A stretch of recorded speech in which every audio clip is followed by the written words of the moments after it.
네, 여러분 안녕하세요. 네, 조웅만입니다. 우린 뭐 교재 처음 시작에도 보이지만 여러분 이걸 우리가 다윗의 별이라고 얘기하죠. 그래서 유대인들의 이제 상징이기도 하고 이스라엘의 국기에 보면 이러한 별이 있습니다. 이 다윗의 별인데요. 우리가 오늘 살펴보려고 하는 유대인의 민족 종교, 우리가 이제 보통 유대교라고 이야기를 합니다. 매우 이제 독특한 민족 종교인데요.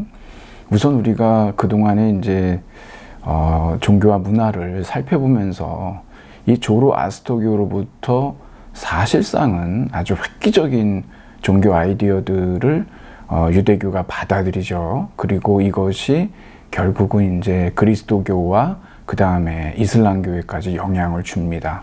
그렇기 때문에 이 조로아스터교의 이런 어떤 종교적 영향은 대단히 절대적이면서 동시에 이 유대교가 그러한 어떤 중간에 가교 역할을 하고 있다라고 해도 과언이 아니라고 할 수 있겠습니다. 우리는 여러분 유대교에 대해서 얼마나 알고 있을까요? 보통 우리는 너무나도 이 비극적인 사건이었던 우리에게 있어서 정말 20세기는 어떤 전쟁의 세기고 2차 세계대전에서 어떤 히틀러의 어떤 나치가 저지른 정말 어떤 인류에 대한 죄악이죠. 이 아우슈비츠라고 하는 즉 600만이라고 하는 유대인들을 정말 대학살극을 벌였던 사건을 우리는 기억하고 있습니다. 그리고 또 우리는 유대인들의 어떤 탈무드라고 하는 그러한 어떤 넓은 의미에서의 경전인데 거기에서 이제 유대인들의 어떤 처세술 이런 것들에 대해서도 알고 있죠. 뭐 보통 우리는 그런 식으로 해서 유대인들 또는 유대교에 대해서 좀 접한 편이죠. 하지만 어떤 유대교 신자라든가 또 어떤 그들의 어떤 의례 이런 것들에 대해서 우리는 거의 전무하다시피 하단 말입니다. 유대인들이 갖고 있는 지금도 지켜지고 있는 많은 절기들이 있는데 우리는 이제 그런 부분에 대해서 매우 이제 낯설죠. 뭐 우리가 나중에 살펴볼 수 있을지 모르겠지만 이 마카비 전쟁이 있는데 여기에서 비롯된 이 하누카라고 하는 그러한 어떤 절기가 있습니다. 그래서 미국에서 특히 뉴욕 같은 경우에는 유대인들 명절에는 학교를 가지 않습니다. 네. 그래서 쉴 수 있어서 매우 좋았다라고 하는 그런 사람들의 얘기도 좀 있는데 해피 하누카라고 해서 크리스마스하고 굉장히 가까운 시기에 있거든요. 그래서 크리스마스 때처럼 서로 선물도 교환하고 이 미국의 유대인들이 보통 그렇습니다. 그리고 많은 사람들이 심지어는 뭐 대통령, 부통령도 해피 하누카라고 올릴 정도로 그렇게 아주 많은 사람들이 이제 기억하고 있는 절기이기도 합니다. 그리고 이제 안타까운 일이고 우리가 이것을 또 간과할 수 없는 건데 뭐 우리는 뭐 늘 전쟁 중이죠, 사실. 여러분, 우리가 뭐 드러나든 안 드러나든 내전이라든가 테러라든가 아마도 세계에서 전쟁이 끊인 적은 있을까요?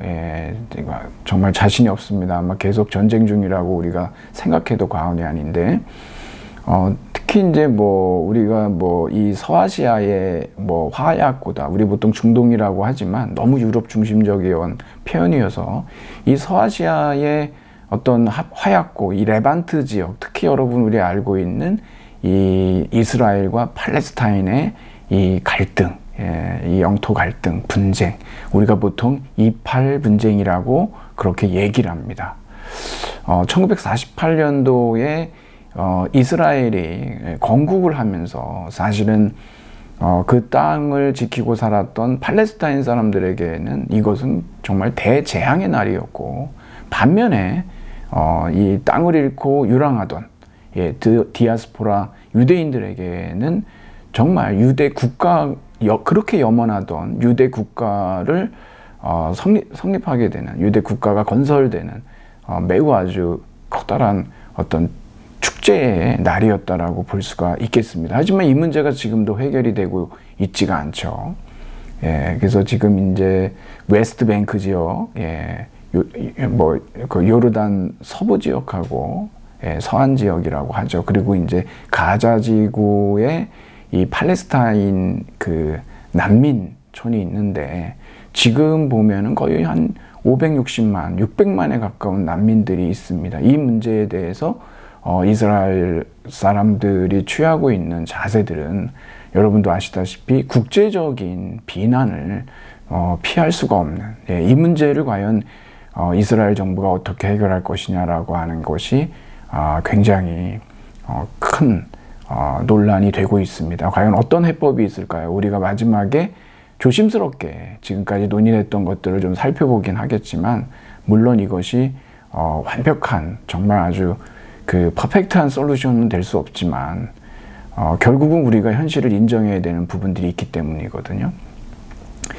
자, 그 유대인들의 어떤 민족 종교인 우리가 이제 유대교에 대해서 기본적으로 좀 어느 정도 알고 있는 내용들은 이런데, 우리가 좀 구체적으로 좀 더 들어가 보도록 그렇게 하겠습니다. 우리 197쪽으로 여러분 가보시면요, 이 서양 정신사를 두 갈래로 이렇게 얘기를 할 수가 있는데, 마치 뭐 북한강과 남한강이 만나는 두물머리 같은 것이, 예, 이게 이제 이 그리스도교라고 하는 종교인데요. 종교적으로는 그 예루살렘, 철학적으로는 아테네라고 하는, 예, 이것이 이제 같이 만난 게 이제 그리스도교인데, 특히 이제 이 유대교 같은 경우는 말씀드린 대로 그리스도교와 기독교와 그다음에 이슬람교의 어떤 모태 종교다라고 여러분들이 알고 계시면 되겠습니다. 그럼 우리 저기 그 소 안내문을 좀 보면은요,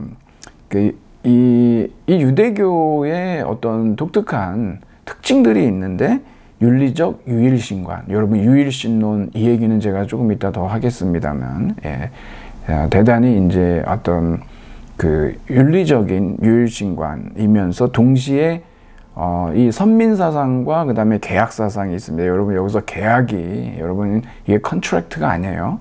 예, 컨트랙트라고 하는 의미에서의 계약하고 여기 카비넌트라고 하는 계약은 다릅니다, 여러분. 보통 우리가 일반적으로 뭐 어떤 뭐 부동산을 계약했다, 뭐 이런 얘기들이 있잖아요. 그러한 컨트랙트의 계약이라고 하는 것은 두 가지의 아주 중요한 그 요소가 들어 있습니다. 이 아주 이상적인 계약이라고 하는 거는요, 첫째는 자율성입니다. 오토노미라고 하죠. 두 번째는 뭐냐면 리시프로시라고 하는 우리 상호 호혜성이라고 하죠. 예. 그래서 그 자율적이면서도 상호 호혜적일 때 우리가 이것을 그 이상적인 그러한 어떤 계약의 조건들이다라고 얘기할 수가 있겠습니다. 그런데 여기에서 이제 보통 이제 일반적으로는 그러한 이상적인 계약 상황은 거의 없습니다. 네, 대단히 기울어진 운동장인 경우들이 대부분이죠. 그런데 여기 카비넌트라고 하는 거 있잖아요. 이거하고 그 컨트랙트의 차이는 뭐냐면, 컨트랙트는요, 한쪽이 위반하죠. 그러면 계약이 종료가 되는 거죠. 결렬됩니다. 하지만 여기 카비넌트는 그렇지가 않아요.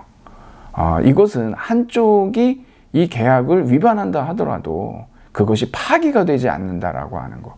그래서 이 이스라엘 사람들이, 유대인들이 갖고 있는 이 계약사상이라고 하는 건 뭐냐면, 그 신이 약속을 하거든요. 아브라함에게, 모세에게.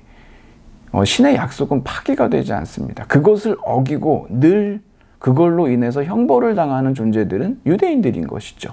하지만 이 계약은 결코 파괴되지 않는 그러한 커비넌트 사상이라고 하는 거 여러분들이 좀 알아두셔야 되겠고, 그 다음에 현세지향적이고 행위를 강조하는 종교다라고 이렇게 알 수가 있죠. 이 행위라고 하는 건 특히 우리가 율법이라고 하는 토라가 있지 않습니까? 보통 모세 오경이라고 줄여서도 협의적 의미로 얘기하지만, 넓은 의미로 얘기하면 정말 유대교의 경전 전부를 우리가 토라라고 얘기도 합니다. 근데 이것은 굉장히, 이 토라라고 하는 것은 아주 실천적인, 예, 어떤 이러한 율법 준수의 그 포인트가 맞춰져 있기 때문에 그렇거든요.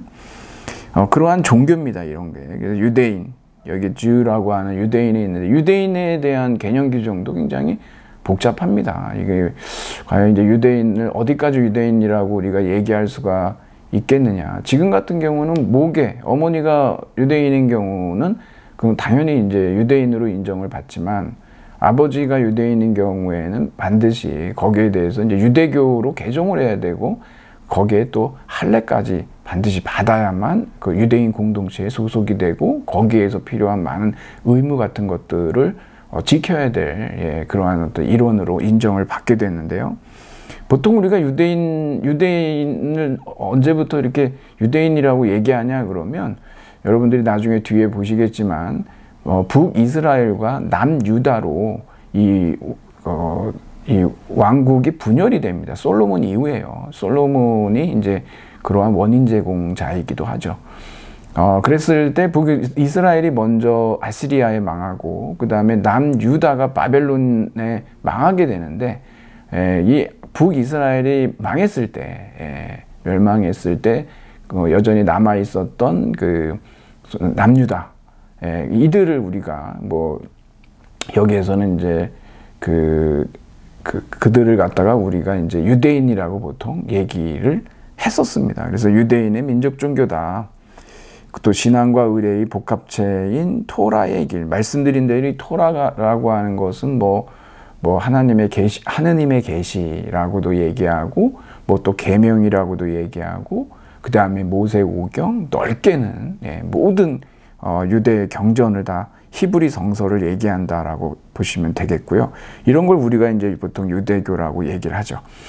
이게 이제 분량이 이게 사실은 이렇게 짧은 시간에 여러분 우리가 얘기하기가 되게 어렵습니다. 그래서 저는 이거를 많이 이제 뭐 남은 부분들은 여러분들이 좀 보셔야 될 것 같고, 좀 한계가 있고요. 저는 여러분하고 보통 우리 어디에 좀 초점을 맞춰야 될 수밖에 없냐 그러면, 아무래도 이제 초기 유대교 있잖아요. 헬레니즘 시대 전까지가 조금 우리가 좀 핵심적으로 좀 다뤄보고요. 여러분도 아마 좀 익숙하실 겁니다. 그리고 뭐 중세라든가, 그 다음에 뭐 현대 유대교, 이런 부분들을 좀 간헐적으로 중요한 부분들만 좀 짚어보고 마무리를 지을 겁니다.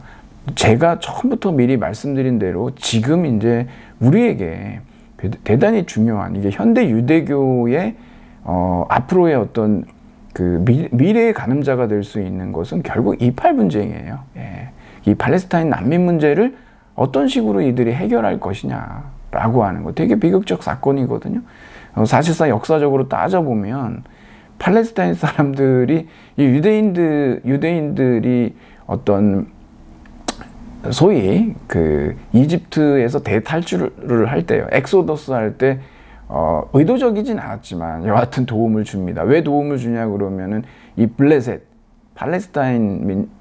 팔레스타인 사람들이 원래 블레셋이라고 하는데, 이들이 크레타의 해양 민족인데 이제 섬을 벗어나서 육지로 오거든요.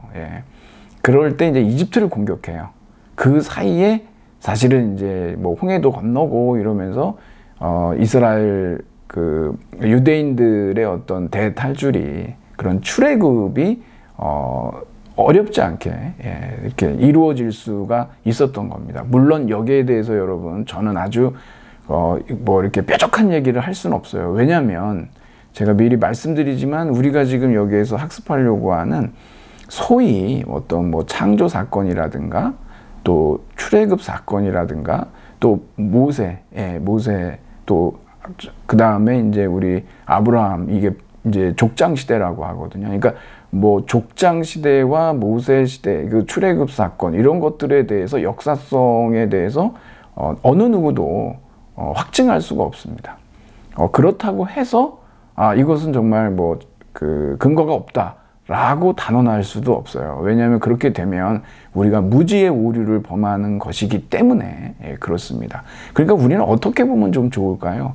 그러니까 지금 유대인들의 소위 이 타나크라고 하는 이런 어떤 히브리 성서의 처음을 차지하고 있는 모세오경 있지 않습니까? 창세기, 출애굽기, 레위기, 민수기, 신명기를 우리가 모세오경이라고 하는데, 특히 그 창세기하고 출애굽기, 민수기 여기에 보면은 바로 이제 그 부족 족장 시대하고 이 출애굽 사건이 나오는데, 이런 부분들을 이제 유대인들이 이런 걸 어떤 역사 문서로서 세속사로서 기록한 것이 아니고 이들의 어떤 종교적 비전이었다라고 우리가 보는 것이 더 맞을 겁니다.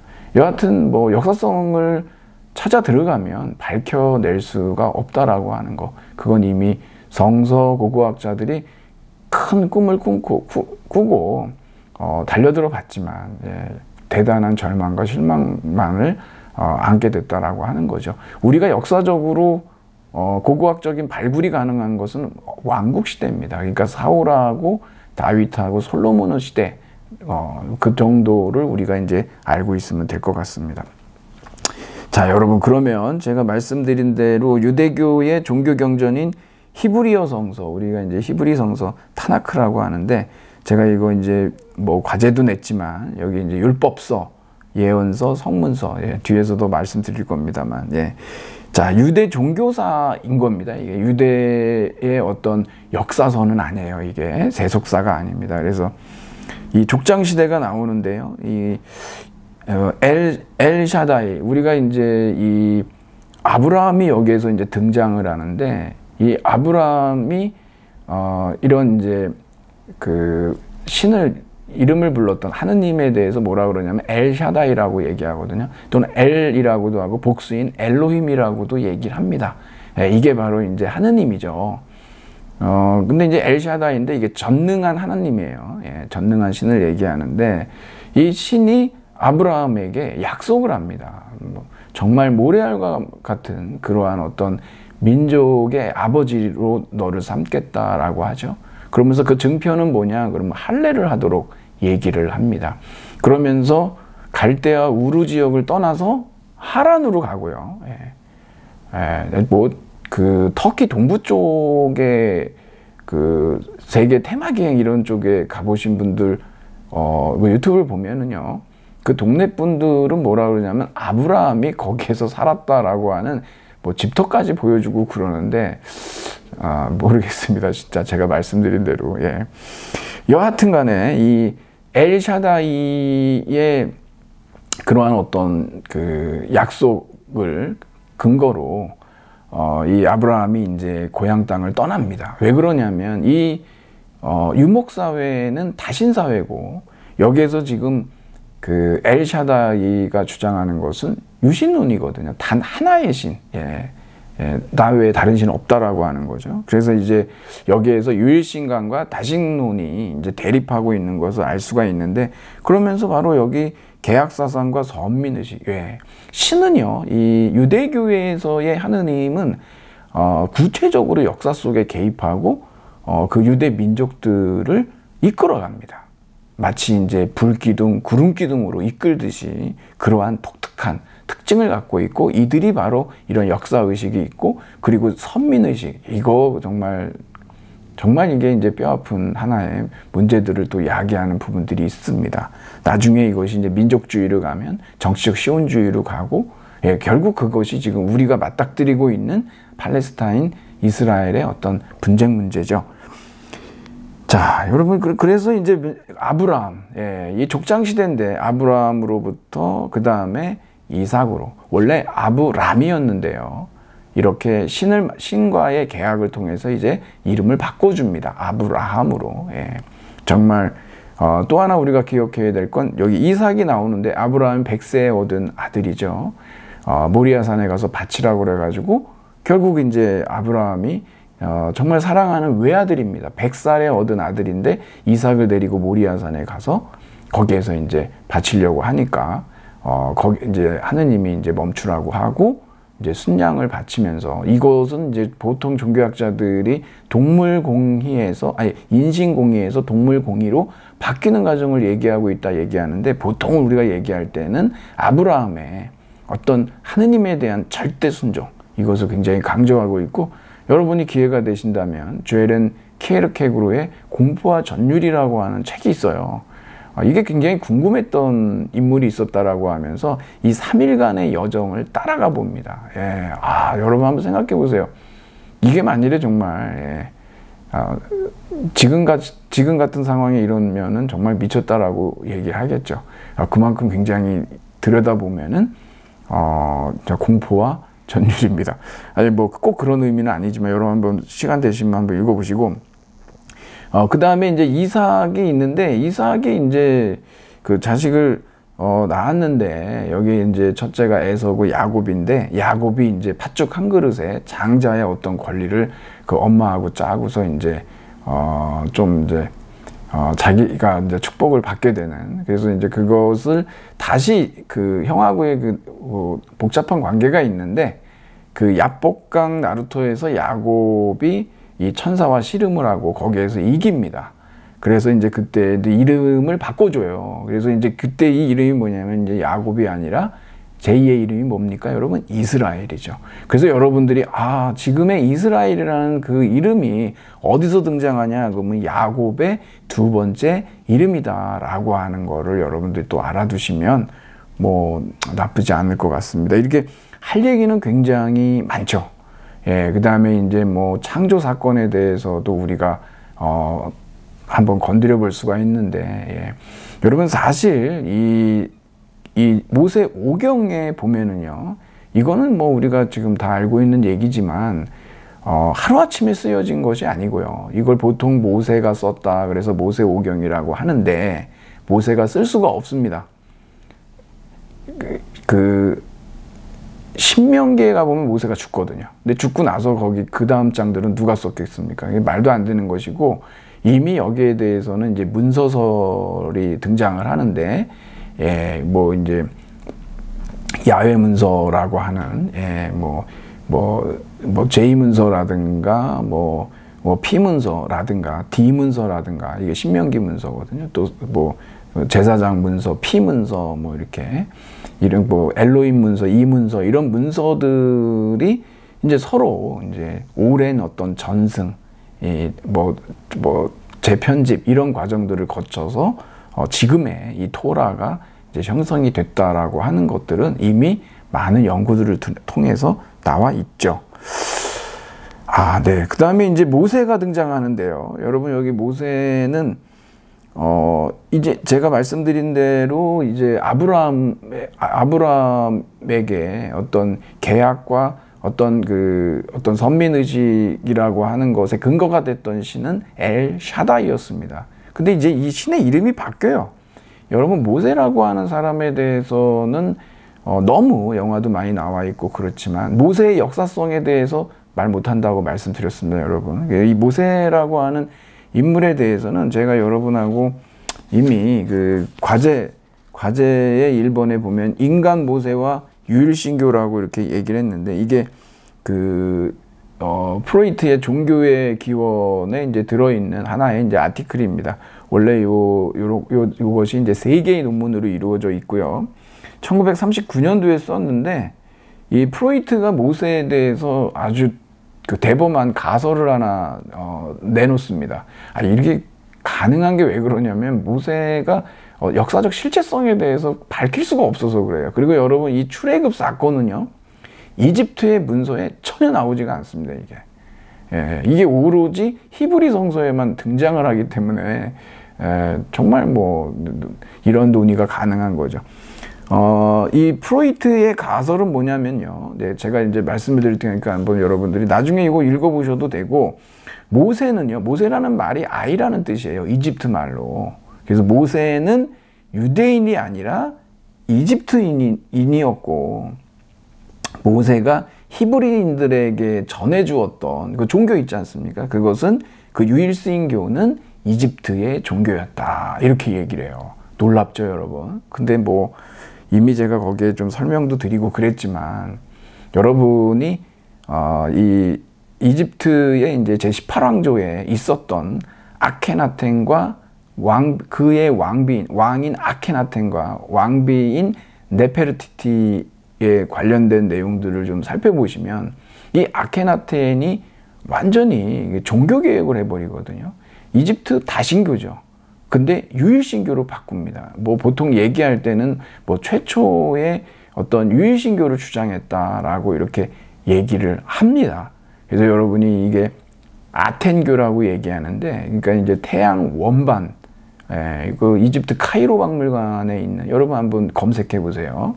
거기에 보면 아주 독특한 그 아텐이, 그 태양 원반, 그 아텐 신이 유일신으로 등장하고, 그러한 어떤 종교개혁을 위해서 심지어는 이제 수도도 아마르나로 이제 테바에서 옮깁니다. 물론 이것이 오래 지속되지는 못했고, 아멘호프 호레모프라고 하는 사람이 완전히 이 기록을 갖다가 이제 말살을 해버립니다. 그냥 완전히 삭제를 해버리죠, 역사 속에서. 하지만 이제 이 시기들을 좀 살펴보면 아마도 이 모세가 이집트인이고 그러한 아텐교를 믿는 어떤 귀족이었고, 그래서 이제 이 모세가 그러한 그 수종자들을 데리고 이집트에서 이제 탈출을 했던 것이다. 이것도 뭐 한 번에 그렇게 대단히로 간 게 아니라 조금씩 그렇게 이주했다라는 얘기도 하고요. 당시에 또 이집트가 맞닥뜨리고 있는 외부의 그 침략 이런 것들도 막아야 하고 그랬기 때문에 어떤 권력 누수 현상이 좀 있었던 것이죠. 이런 틈을 이용해서 이제 그 엑소더스를 감행하게 됐다라고 얘기하는데, 이거에 대해서는 또 많은 얘기들이 있습니다. 이제 여기서 나갔던 사람들을 어떤 히브루라고 하는데, 이러한 대탈출의 히브루도 있고, 히브리라고 하지 않습니까? 고대 근동의 셈족들을 얘기하는데, 근데 또 방랑하는 히브루들이 또 있었어요, 가나안 땅에. 그래서 이제 사실은 이들이 연합전선을 펴고 가나안 원주민들을 또 공격하게 되는, 뭐 이러한 어떤 또 고대사가 있습니다. 그래서 일단은 여러분 1번 한번 굉장히 독특하지만 프로이트의 이런 가설에 대해서도 여러분들이 좀 관심을 좀 가져주시면 좀 굉장히 재밌을 것 같습니다. 예.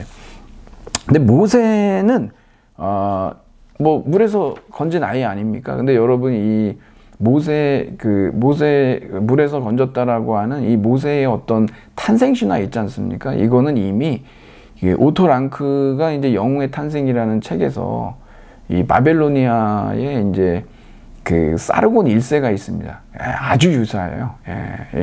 본래 이러한 어떤 영웅 탄생 신화의 그 원형이 되는 것이 이제 사르곤 1세의 탄생인데, 그것을 아마도 알고 있지 않았겠습니까? 그러니까 이제 아무래도 이제 히브리 성서의 어떤 기자들도 그런 부분들에 대해서 알고 있었기 때문에 가져다가 이제 조금 이제 물론 이제 약간씩의 차이들은 있죠. 차이들이 없지는 않습니다만. 그리고 뭐 하나 더 말씀드리면은, 우리가 이제 길가메시 서사시에 보면은 거기에 이제 대홍수 사건이 있거든요. 그것도 뭐 이제 서아시아에 있었던 것들이니까, 그것을 이제 성경에서 노아의 방주 얘기 있지 않습니까? 그것도 이제 가져다가 거기서 쓴 것이고, 바벨탑은 어떻습니까? 그것도 바벨로니아에 있는 지구라트 있죠.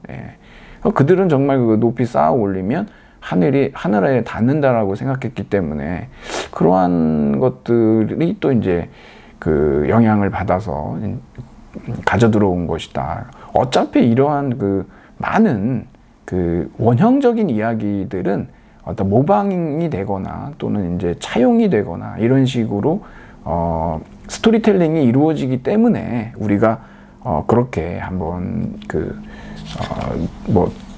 짐작을 해볼 수가 있는 거고, 아주 근거 없는 얘기는 아니라는 겁니다.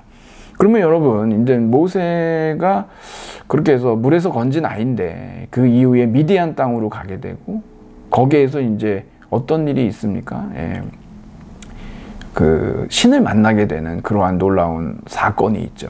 거기에서 이제 신의 이름을 물었을 때 무엇이라고 얘기하느냐? 바로 여기에서 YHWH라고 하는 야훼 신의 이름이, 하느님의 이름이 바뀌는 걸 알 수가 있습니다.